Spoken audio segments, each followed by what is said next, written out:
Mets fans, it is that time. For the fifth consecutive offseason in a row here on the WardyNYM platform, we're going to be breaking down 5 Mets who will not return for the upcoming season. And there's a multitude of reasons as to why this is as we break down each and every player. But I want to hear from you guys in the comments down below. Are you for or against these players being parted with? What players do you hope to see being parted with by David Stearns of this Mets team heading into 2026?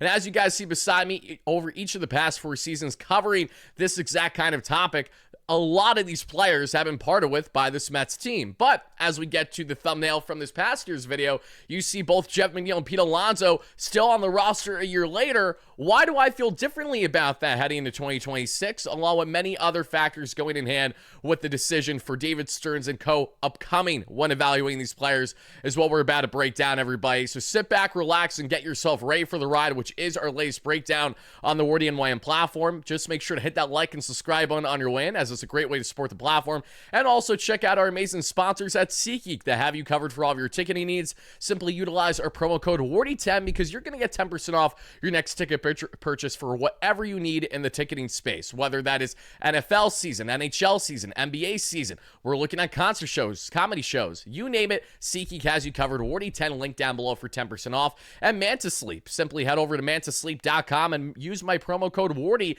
That way you too get 10% off your next purchase for the best sleep masks in the game today. Thank you so much for hearing that out, everybody. And now let's let it roll and let it rip here with number 5 in today's video. And that is going to be, yes, you guessed it, Mr. Star-Studded Starling Marte. Now, no one should be overly surprised by this pick, and here's why. Marte is the man that, since being acquired by the New York Mets going back 4 years ago, has aged like milk in regards to how his contract has been valued and appreciated by this Mets team. 2022 was a great year for Marte up until Mitch Keller drilled him towards the end of the season and ended that year prematurely for him. Since then, Marte has struggled to stay on the field consistently when looking at his hips and other ailments in the lower half of his body. Doesn't have the legs like he used to, which went in hand as to why the Mets signed him initially, coming off of over 40 stolen bag year with the Miami Marlins and the Athletics at the time. But Marte, who finished what I thought was a pretty rock-solid 2025 campaign, and just under 100 games for the Mets this past season, a 270 or so average, just under 800 OPS. Again, Marte batting 270, 280 in his sleep as expected when called upon, even in a limited role. We're heading into the 2025 season. The Mets did everything in their power to shop Marte and make him not necessarily a guy that's going to be factoring into the 2025 season. They were not able to find a proper suitor. Marte stayed on the roster and was impactful when called upon in those limited stints at DH mainly. But knowing that Marte is entering his age 37 season, is no longer under team control, and as much as Juan Soto loves the man, it's hard to envision that love and admiration from someone like Juan Soto will be enough of a needle mover to sign him back for another year deal when Marte brings no defensive value, brings little to no power in the DH position that I think we can all agree the Mets would like to get more out of there moving forward. So Marte, while I appreciate the snippets of success that he had during his time with the New York Mets, it goes without saying, but his time with the New York Mets has also come to an end. Marte, thank you for everything, and I'm wishing you the best in your future endeavors. Going on from number 5 here on the list, everybody, let's now get on to number 4, and that is going to be, yes, you guessed it, Jeff McNeil. Now, Jeff McNeil is the only player in today's video that we've talked about in this top 5 video in 3 of the past 4 years. And the reason why we have done that is because there's been a lot of turmoil with Jeff McNeil. Whether it's been attitude issues in the past or inconsistencies at the plate after his tremendous 2022 batting champ season, McNeil has really struggled to find a groove in his game, at least up until, for the most part, 2025. Finally, no longer being a slap hitter and more of a gap-to-gap home run hitter, Jeff McNeil found more success and was more productive for the Mets than we have ever seen since going back to that huge 2022 season for them in which they won over 100 games that year. But in particular, 12 home runs, 54 RBIs, a 243 average, a 335 on base, a 411 slug, a man who can be slotted at second base, center field, corner outfield, all over basically, with the exception of catcher and first base. What can Jeff McNeil do defensively for this Mets team? That has always been the question because he's been so valuable in that regard. And while we know that David Stearns appreciates versatility, he also appreciates emphasizing the importance of defensive value. And knowing that Jeff is not getting any younger, already at the age 33, entering his age 34 season, and knowing that he probably is not going to have trade value higher than what he currently has with this Mets team, it's more than likely in the best interest for both sides here to get a trade done, to have him land in a different area, a change of scenery that'll bode him well to continue his playing career at a strong rate, while giving the Mets more flexibility to then say, hey, Jet Williams, it is your time to shine. We're going to give you an opportunity because we just opened up a roster spot in hand for you. Or when we look at other aspects of young blossoming infielders for this Mets team, by allowing McNeil to be part of it, this will further open the floodgates in that regard, along with the infielders, whether it's, say, a Ronnie Mauricio or a Luis Angel Acuna, that may get more reps in the interim before a guy like Jet Williams, say, blossoms, should this trade happen. So, Jeff McNeil, thank you so much for everything that you've done for this organization. There's no ill will should you be parted with by this Mets team, but if there's any time to officially trade away Jeff McNeil, there's more of a greater emphasis now than ever before because his value is higher than the previous years we've talked about him, and he has little need for this Mets team moving forward, knowing what they're trying to shore up and how they're trying to build more of a youth movement potentially heading into 2026 and beyond. Let me know your thoughts about Jeff McNeil and his potential tenure with the Mets now coming to an end. A slap-hitting Kane turn gap-to-gap Kane for the Mets this past season. Plenty of value still left in the tank when looking at the bat, his versatility, but it's hard to envision that he's still a great fit for this roster going ahead with everything that I just relayed to each and every one of you. Now, guys, going on from Jeff McNeil, let's now get on to number 3 on today's list, and that is going to be, yes, Mark Vientos. Now, Mark Vientos is a fascinating one because we all saw the breakout 2024 season he had. 27 home runs for number 27 in just over 100 games. Love Vientos, loves the value that he brings, but after a sophomore slump, to say the least, filled with inconsistencies, filled with him at the trade deadline saying verbatim how the coaching staff really didn't do anything to set himself up for success, but rather failure because he was utilized so Jekyll and Hyde in the playing time from playing at third base to DH and everywhere, and his defense continued to be a liability. Carlos Mendoza continued to flip-flop him in those positions when that was never going to be good for his development as a young man at the age of 25, and Vientos showed those struggles in real time, only securing himself a total of what we saw there in 17 home runs, 61 RBIs, a 233 average, a 289 on base, a 413 slug for 97 WRC plus in 121 games. But Mark Vientos is someone who we know is a massive defensive liability at third base. We also know is someone who can prevail at DH, but also can be Jekyll and Hyde on what you're getting at the same time. The Mets shot Mark Vientos plenty at this past year's trade deadline, but he was not parted with for the main reason being they could not find a suitor that was going to meet the needs of what they were asking, which was a controllable starter in return. The Mets could not get that. Instead, they hold on to Mark Vientos, who blossomed more in the second half for the Mets before not doing a whole of a lot in the past 2.5, 3 weeks of play there in the month of September. Now Mark, a man without a position and a man who has not provided enough stability or consistency at the DH position to maybe give the keys to as a guarantee from Carlos Mendoza and David Stearns, and knowing that this Mets team is still very much in a win-now stage, this may be prime time for Mark Vientos to be parted with, given his lack of defensive upside and value, knowing that the Mets have other fully well-rounded third baseman to rely on, i.e. Brett Beatty, for example, and to other degrees in Ronnie Mauricio and Luis Angel Acuna.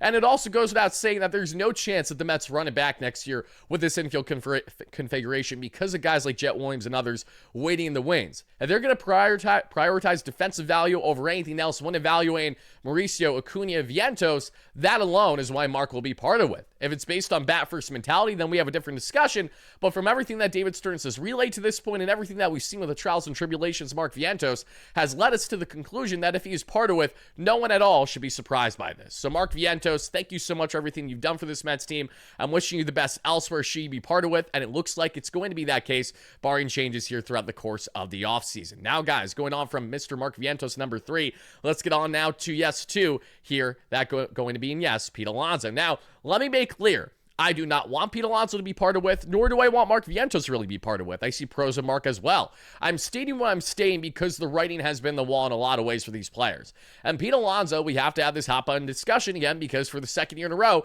he's a free agent, but the difference from last year to this year, I think, is significant because Alonso cannot have the qualifying offer attached to him like what we saw a year ago, which went in direct hand as to why he had limited suitors, which dragged out his offseason all the way until January, February area when the Mets finally brought him back after signing Juan Soto, mind you. Now Alonso coming off of his second best season in his career, RBI-wise, at 126, and a year just under 40 home runs, a value of 41% above league average as a batter, and being the most clutch batter for the Mets outside of Juan Soto when looking at runners and scoring position statistics. Pete Alonso stepped up mightily for the Mets in 2025, and he has reiterated time and time again how much he would love to return this Mets team. And David Stearns has reiterated how much he would love him to return. But it's going to come down to dollars and long-term ability. If the New York Mets approach Pete Alonso with a high AAV contract, but he has club control where he dictates how long he stays on the roster, meaning that he could have more basically one-year deals where there's a player opt-out after every single season on a multi-year deal. I'm not opposed to that happening. I don't think the Mets are either. The problem is, if Pete Alonso wants certainty, if he wants long-term commitment certainty without there being any opt-outs in general, even if he himself has control, then that's an area where the Mets may find themselves out of the bidding war here. And knowing that we clearly need some form of change heading into 2026, knowing that the Mets have won nothing with this core group since Pete Alonso landed here in 2019, tells you that as much as we love the Polar Bear, the home run king for this New York Mets club, can the Mets live in a role without Pete Alonso? They most certainly can, and they may very well be doing that heading into 2026. So, to preface, is it a lock that Pete Alonso is going to be part of with? No, it is not. But we have to have the discussion today because he is, without a doubt, the most valuable free agent to a degree that the Mets have available right now, and is a guy that there's complete uncertainty as to if he even wants to necessarily return as much as he did in recent years. If a team goes out of their way to give him a 6-year contract north of $200 million or a 5-year contract, maybe around 165 to 175 range, and the Mets don't budge beyond 2 years with maybe a 3rd-year option, what do you think is going to happen? The reality is that Pete Alonso may have played his last game as a New York Met. And while I hope that isn't the case, and while I hope to see him back for 2026 and beyond, we all need to mentally prepare ourselves for the reality, which is that the Polar Bear may have finally come to an end here with his time in Flushing, Queens. Mets fans, let me know if you're for or against Alonso leaving, and what you would like as a proper replacement should he be parted with and not re-signed heading into the 2026 season and beyond. Goes without saying how important and how vital Alonso is to this team, but as I just reiterated, a change in voice and a change in culture is most certainly needed for this Mets team heading into next season. That goes in hand why a guy like McNeil will more than likely be parted with, and that's why there's a lot of uncertainty still with the future of one Pete Alonso. Now, guys, going on from Alonso, let's get on to number one. This is another player that I do not want to see parted with, but we have to have the discussion today because there's a lot of uncertainty, and that is Edwin Diaz. Now, Edwin Diaz is someone who I think has a greater reality of returning than Pete Alonso. And the reason why I say that is there might be more initial commitment to want to stay, given how well the Mets have not only treated Diaz with that 5-year, $100+ million contract, but even if he say opts out, which I think we all expect at this point, barring changes, there's a world where Steve Cohen and Edwin Diaz really hammer out the AAV and just extend him a couple more years, and he's satisfied and he returns, and that is all great and good. There's also reality where if Edwin Diaz decides to go heavily on the selfish route, which we do not know officially of yet at the time this video dropping, so if Diaz doesn't opt out, then please ignore everything that I'm saying right now. But should he wish to do so and seek the best long-term contract for him and his family, that may very well happen outside of Flushing, Queens, because David Stearns was not the man who initially signed him all those years ago. That was Billy Epler after the 2022 breakout season for Edwin Diaz, and that's what warranted the $100 million contract. Edwin Diaz would have, never gotten that contract from David Stearns more than likely. David doesn't operate the way that we saw Epler do on a more aggressive front with the spending for a reliever. And we know how fickle relievers can be, and we also know that there's a correlation between Edwin Diaz's 2 best seasons as a New York Met being in walk years, back in his walk year in 2022, as well as now his walk year here in 2025. What are you going to get in Edwin Diaz moving forward if you do fully commit to him on, say, an additional 3-4-year contract when he may be a little bit more Jekyll and Hyde in what you're getting next season, when he might not be as much of a certainty? I'm not saying that's going to happen, but we know relievers are roller coasters, and we know even with Edwin, who had an absolutely jaw-dropping 2025 season with a 13 K per 9 to right around a 3 walks per 9, only blew a handful of saves. He was amazing in more ways than one. There's still uncertainty there, and there's a lot of uncertainty as to how far David Stearns is willing to go when spending on this bullpen. And how much does Steve Cohen have his hands involved in these negotiations for Edwin Diaz in particular on the adamancy to bring back Mr. Trumpets? I think we all agree that Edwin Diaz deserves a return to this Mets team. The Mets should be bringing him back, especially if they plan to contend in 2026 and beyond. But do I believe that there is a world where Edwin walks and the Mets can handle the workload without him by adding other players externally and in-house blossoming when looking at promotions? Yes, I think that's a world as well. So because there's uncertainty here is why we're having the discussion on Edwin. But once more, do I want Edwin Diaz gone? No, not at all. And do I think that there's a big mistake involved if you let him walk? Absolutely. There's a lot of risk, especially if you allow Edwin to go to, say, a rival in the National League that no one wants to see. So Edwin Diaz, Pete Alonso, 2 guys I certainly hope return to this Mets team, but I know it is far from a certainty, so that's why we're having this breakdown today, everybody. Now, when we talk about certainties of guys that barring changes are not going to return, that's where I can give you guys the inside look. When looking at guys like Gregory Soto, Ryan Helsley, Jesse Winker, Cedric Mullins. A lot of these rental type players that the Mets have that were either injury riddled or inconsistent, it's hard to envision any of those guys returning when the Mets didn't get proper value from them. And we know they're replaceable, especially Ryan Helsley only was feasible really if Edwin Diaz walks and he becomes your closer replacement.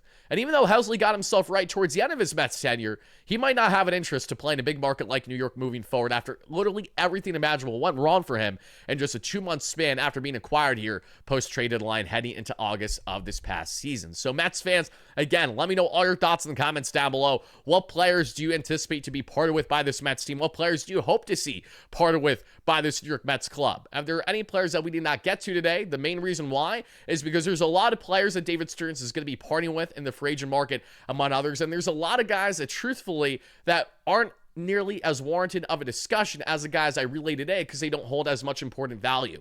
So in future days on the platform, we will break down who's staying, who's leaving, other aspects of this roster, a deeper dive than just the top dogs that we talked about today. But nonetheless, thank you guys all so much for watching. I greatly appreciate it. Let me know once more all your thoughts down below. Hit that like and subscribe button on your way out. Check out our amazing sponsors at SeatGeek and Mantis Sleep. Promo code WARDY10 there for, that being at SeatGeek for 10% off your next ticket purchase and Wardy for 10% off there at Mantis Sleep. Let's go Mets, baby. Talk to you guys again soon.